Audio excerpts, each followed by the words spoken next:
Tito Soto masaya sa ginawa ng Pangulong Bongbong Marcos at dating legit Dabarkads bumalik sa Eat Bulaga. Yan ang pag-uusapan natin ngayong araw ng Huwebes, November 14. Pero bago yan mga kaparokya ay humiling ako na pakisubscribe ang aking YouTube channel. Pakiclick ang bell icon para una kayong manotify sa mga bagong video na ilalabas ko. At pakidamay nyo na din na i-follow ang aking Facebook page na Mega TV at ang aking TikTok account na Kaparokya TV. Maraming salamat!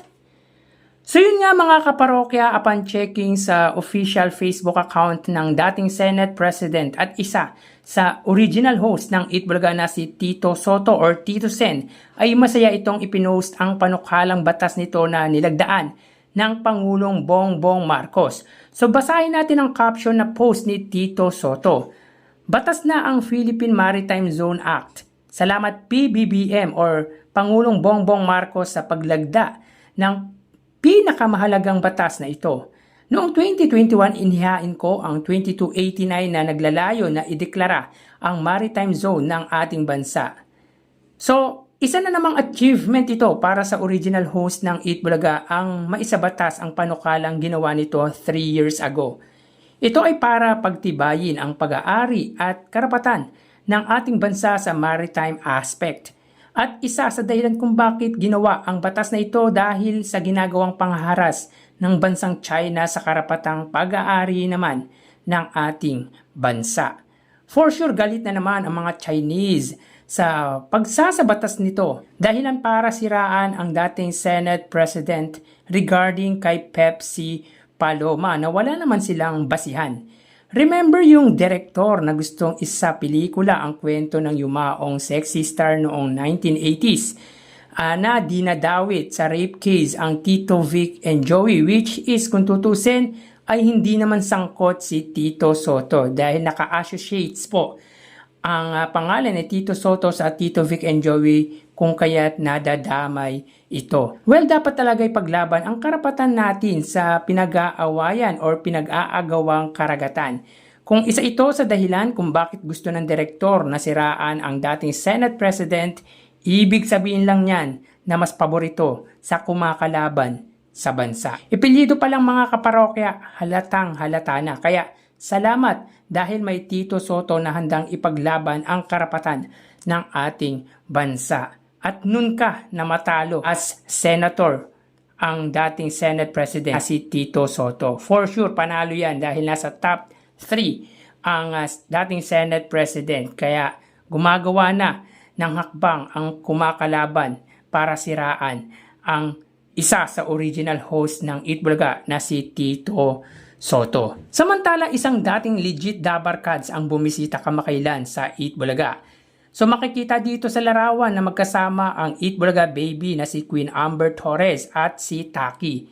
Si Taki ay under management ng APT or AAA na pagmamayari ng pamilyang Toviera. At naging host din ito ng Eat Bulaga noon. Naging parte din siya ng pre-primetime series na Tropes noong 2016 hanggang 2017 na pinagbibidahan ng mga That's My Base na sina Kenneth Medrano, Miggy Tolentino, John Timmons, Joel Palencia, Tommy Piñaflor, Kim Last at si Taki or Taki Zaito kung saan katambal niya dito si Kenneth Medrano. So recently lang po ito mga kaparokya. Hindi pa din makalimutan ng dating actress ang kanyang pinagmulan.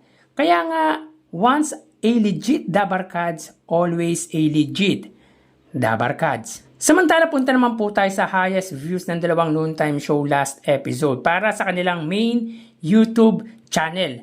So kahapong episode po ito mga kaparokya. Pero recap po tayo mga kaparokya for the last 2 days nitong nagdaang Lunes at Martes. Ang It Showtime po para po sa araw ng Lunes ay may 84,000 highest views at nitong Martes po ay 86,000 highest views. Ang Eat Bulaga naman po noong Lunes ay may 94,000 highest views at ang Eat Bulaga naman po pagdating ng Martes ay may 98,000 highest views. So In today's episodes, mga kaparokya, ang Eat Bulaga ay taped or pre-recorded or let's say hindi po sila live.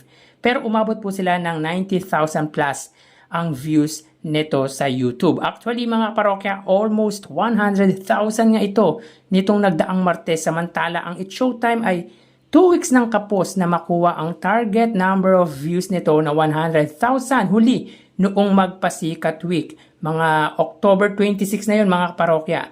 So punta tayo sa araw ng Miyerkules. So dito sa oras na 1:35 PM sa segment na Kalokalike, ang It's Showtime na may 2.43 million or 2,430,000 subscribers, sila po ay may 81,000 highest views. At sa Eat Bulaga naman po na may 1,150,000 subscribers sa oras na 1:44 PM sa segment na Gimme 5, sila po ay may 83,000 highest views. So malaki ang ibinabang views ng Eat Bulaga from the previous 2 episode na more than 90,000. But again, na-meet naman po ng Eat Bulaga ang kanilang average views na 80,000, samantalang bigo pa din po ang Madlang People Noontime Show na marating ang target nito na 100,000 views. Grabe, struggle pa din po ang Noontime Show ng ABS-CBN/GMA na ma-meet ang average daily views nito pagdating sa kanilang main YouTube channel. Samantalang ang Eat Bulaga naman po ay consistent na nakukuha po ang kanilang daily average views na 80,000. Huli nga, nitong mabigo po sila na makuha nitong nagdaang November 1, araw po yun ng Biyernes, kung saan nakakuha lang sila ng 78,000 highest views. So hanggang dito na lang mga parokya, magsiingat po tayo. Thank you and God bless.